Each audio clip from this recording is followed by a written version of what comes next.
Fiera dell'auto e moto d'epoca 2021. Le cose da descrivere sono così tante, ma è così difficile descrivere ciò che effettivamente ho visto, ma io ci proverò. So che abbiamo parlato spesso di auto elettriche, di risparmio e se conviene una termica o un'elettrica, ma certi esemplari come quelli che state per vedere devono essere lasciati in vita nel tempo per poter raccontare e far vedere come la storia dell'automobile sia cambiata e capire come è stato il progresso dell'auto che ci ha portati nel presente di oggi.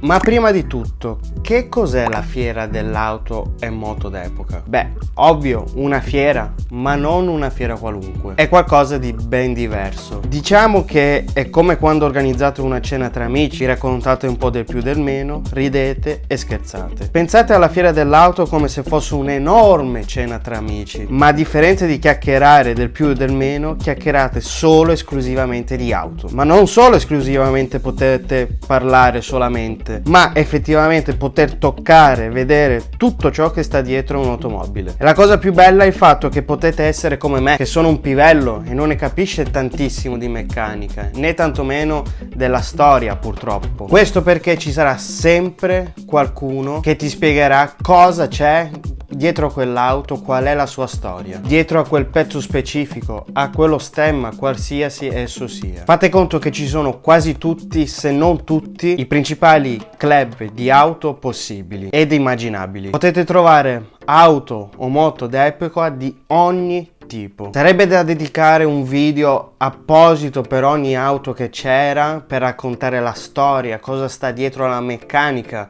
cosa si sono inventati gli ingegneri al tempo, ma non essendo un esperto sarei più quello che ascolterebbe rispetto a quello che esporrebbe tutto ciò. Immaginare che un'auto sia stata costruita negli anni 50, 60 o 70 o quale essa sia la data e si fa vedere oggi nel presente è veramente qualcosa di indescrivibile. Sentire l'odore della vecchiaia è qualcosa che si può percepire solo con i propri sensi, solo quando ce li hai davanti agli occhi. La passione che la gente ci mette per tenere in vita questi esemplari nel tempo è tantissima e non è come pensano in molti che all'interno degli appassionati si faccia la guerra per mettere in luce un'auto rispetto ad un'altra o una marca rispetto a un'altra. Possono essere Alfa, Subaru, Ford, Ferrari, Fiat, Volkswagen, Honda, Lamborghini, Porsche, Aston Martin,